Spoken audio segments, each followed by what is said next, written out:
Hey there, I'm Sheila, and I guess you could say I'm living the suburban dream. I've been married to my amazing husband, Chris, for 4 years now, and it's been quite an adventure. We met in college, both studying business, and there was just something about his smile and easygoing personality that drew me in. From the beginning, we were inseparable, staying up late to study, laughing at inside jokes, and planning our future together. Fast forward a few years and we got married, promising to stick by each other through thick and thin.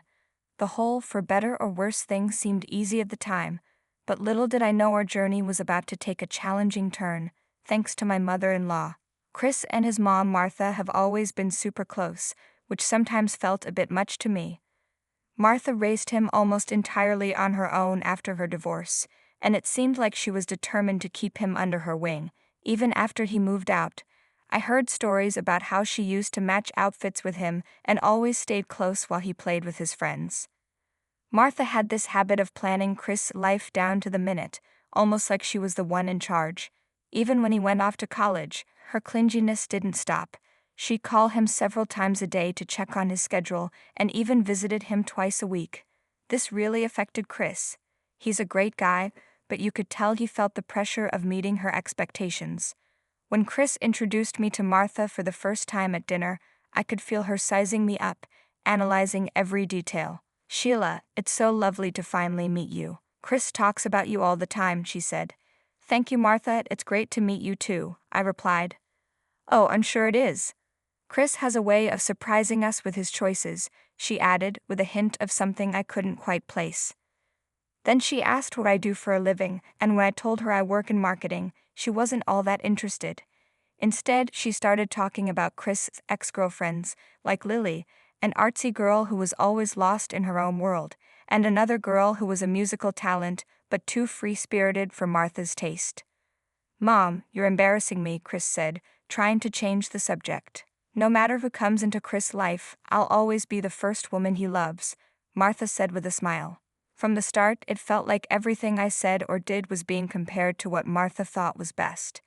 If I mentioned a movie I liked, she'd say Chris didn't enjoy that genre. If I talked about a place I wanted to visit, she'd point out that Chris had already been there with her. It felt like she was trying to prove she knew Chris better than anyone, and I was just trying to keep up. Things got even crazier when Martha's kitchen caught fire, turning her house into a mess. She needed a place to stay while it was being fixed, so of course she moved in with us. And the day she arrived, she handed me a 14-page rulebook. Yes, you heard that right, a rulebook. "I'm really sorry about the fire at your place. That must have been tough. You're welcome to stay here as long as you need. Let me grab those bags for you." "Martha." "Thanks, Sheila. The fire was a nightmare and really shook things up. But before we all get settled, there's something I want to give you." "Sheila." "Oh, all right. What is it?" "Martha. It's my little creation, a guide to keeping peace around the house." "Sheila, a guide? Okay, that's interesting." "Martha, you got it. It's just my way of keeping things on track while I'm staying here." "Sheila, what's with all these rules? We don't need a rule book to function as adults, do we?" "Martha. Oh, Sheila, I get it. But having a few ground rules can prevent unnecessary drama, you know? And breaking them might have some consequences." "Sheila, consequences? Are we running a boot camp here?" "Martha, stop complaining. Now let's tackle those bags, and I'm curious to see where you've set me up." After I showed Martha her room and returned to mine, I couldn't resist flipping through her rule book. Each page was filled with bizarre instructions like vacuuming the living room precisely at 8:30 a.m., serving dinner at 6:45 p.m., and my personal favorite, washing the bathroom tiles with lemon-scented cleaner every other day. I was shocked. What kind of controlling behavior was this?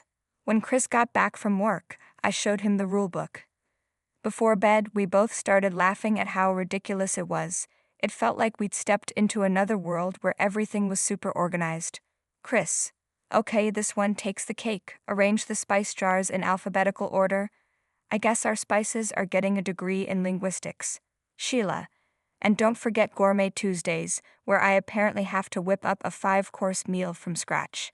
That's one way to turn our kitchen into a Michelin star restaurant." "Chris. You know, honey, my mom means well, but she needs to realize that I'm grown up now. This is our house, not hers.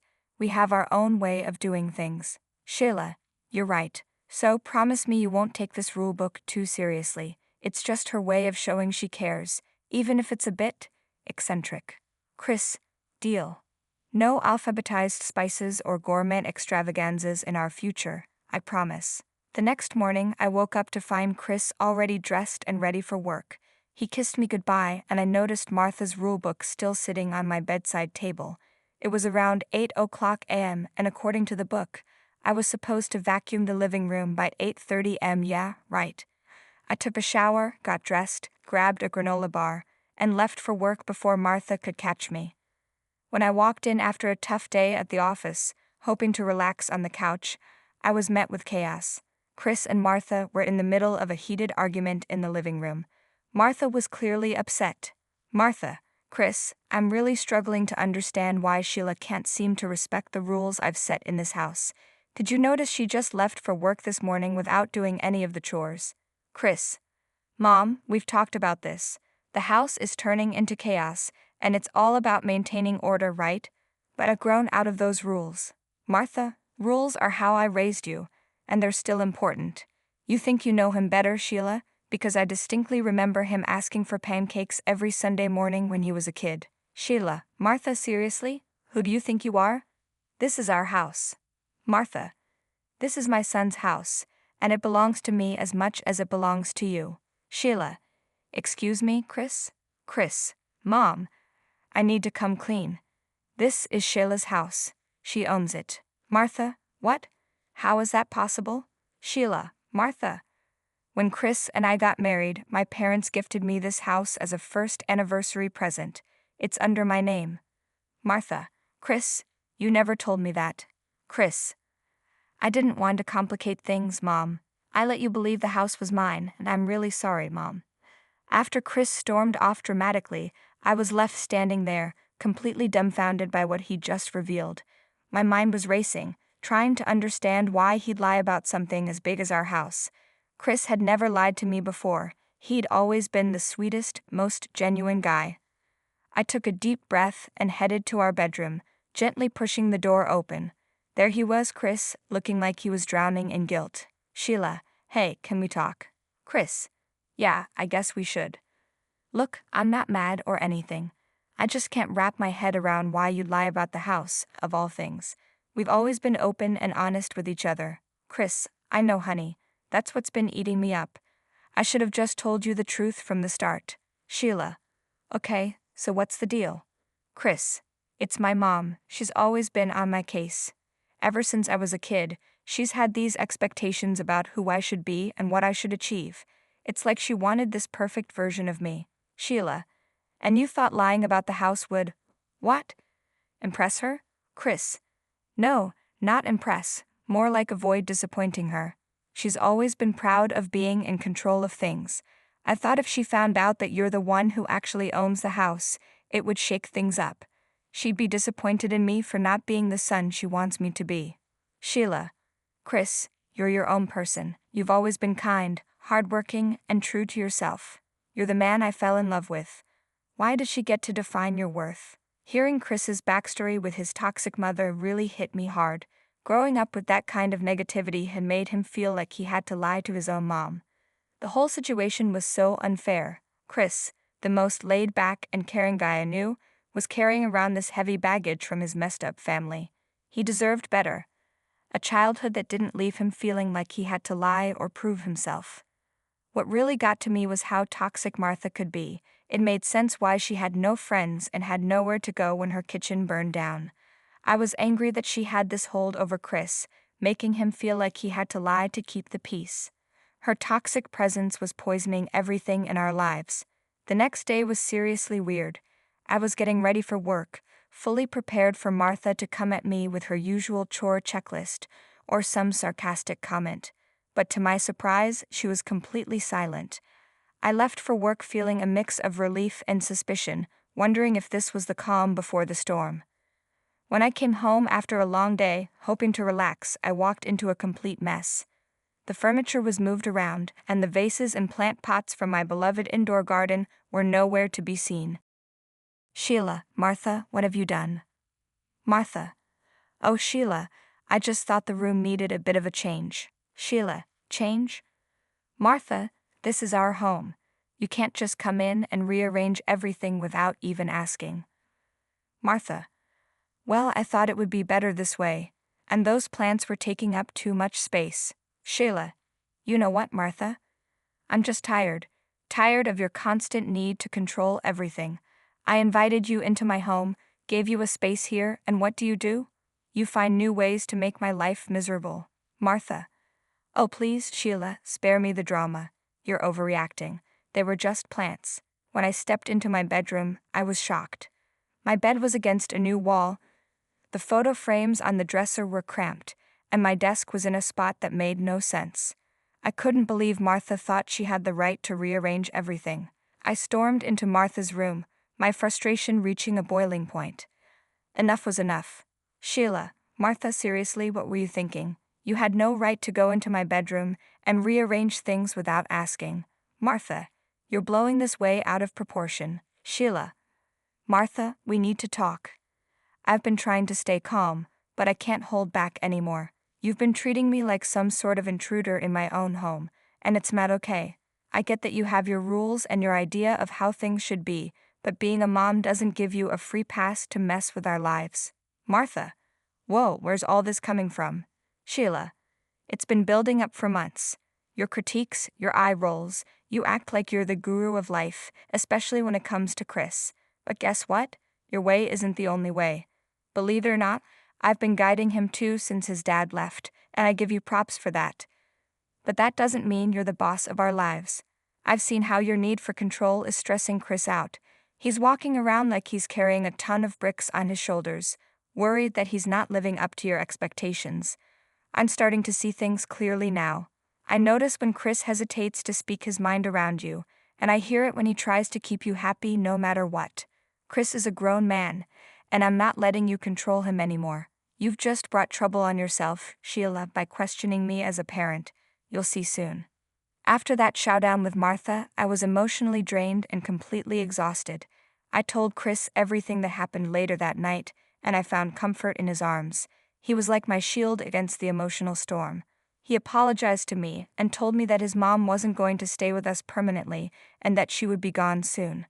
Chris' "she'll be gone soon" comment started to make sense, so I didn't let it bother me much. But the next morning, while I was getting ready for work, Martha came up to me out of nowhere and apologized. She said she tried to relax and not interfere. Surprisingly, she stuck to it.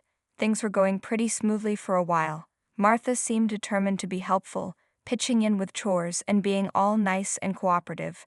She even made dinner for Chris and me, and we actually sat down like a normal family to eat. It felt weird, but honestly, it was kind of nice. For a moment, Chris and I started thinking maybe she was turning a corner. But then, in about a week, everything took an unexpected turn. I came home one day after work, and Martha greeted me, asked how my day was, and handed me some homemade protein bars. It seemed like a nice gesture, so I took one and had a bite. I ended up eating the whole thing, but soon after I felt a weird lump in my throat, and my skin broke out in rashes. Panic set in. Did Martha put peanuts in these? I called out for her. You know I'm allergic to peanuts. What did you put in those bars, Martha? Oh my gosh, Sheila, I forgot about your allergy. I didn't mean to, I swear. Seriously, Martha. I could die. I rushed to my room to get my EpiPen, and Martha followed me. Where did I put that EpiPen? I need it now. Looking for something, Sheila? My EpiPen. You rearranged this room. Where did you put it? This isn't a game, Martha. My EpiPen is a matter of life and death. Well, we'll just have to find it, won't we? I could feel my body shutting down, like I was running on empty. My vision got blurry, and a sense of doom settled in. I knew things were seriously messed up. As I was trying not to black out, I heard Chris's voice cutting through the haze. He was on the phone, talking like his life depended on it. An ambulance arrived and the paramedics quickly got to work stabilizing me. The ride to the hospital was a blur, with sirens and beeping sounds all around. It felt like I was drifting in and out of a strange dream until I finally closed my eyes. When I woke up in the hospital, Chris was there, looking worn out but relieved. I was done with Martha's manipulation, her toxicity, and her complete disregard for anyone's well-being except her own. As soon as I was discharged, I had a serious heart-to-heart with Chris. He knew it was time to take a stand too.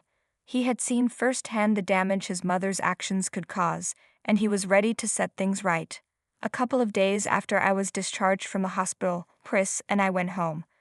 "Mom, we need to talk." "I don't know what Sheila told you, but it was all a mistake. Cut it out. You know what, Mom? I used to think I had a mother, someone who cared, someone who wanted the best for her family. But I was dead wrong. I didn't realize I had a monster for a mom, someone who's willing to manipulate just to satisfy her own twisted need for control." "Chris, no honey. I need to get this out, Mom. You've torn this family apart with your toxic behavior. You've taken every opportunity to belittle and demean Sheila, someone who's done nothing but support and care for all of us. And what did she get in return?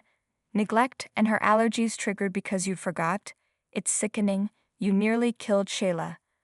Let that sink in. You almost killed your son's wife. Didn't you even think about me once? Chris, please, I never meant for things to go this far. I know I've made mistakes, and I'm so sorry for what happened to Sheila."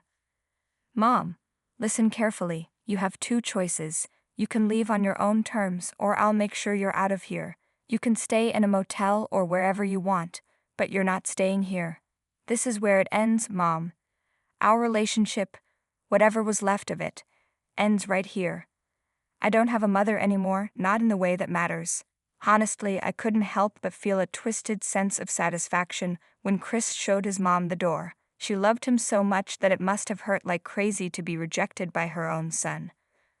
But she deserved it after the protein bar situation. We've lost touch with Martha completely. No calls, no texts, no sign of where she went. It's like she vanished into thin air.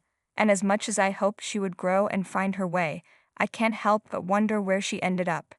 Despite all the drama, she's still Chris's mom, and that worry for her is still there. Chris ran into a couple of construction guys working on her house, and they told him she drops by sometimes to check on things, so I guess she's okay.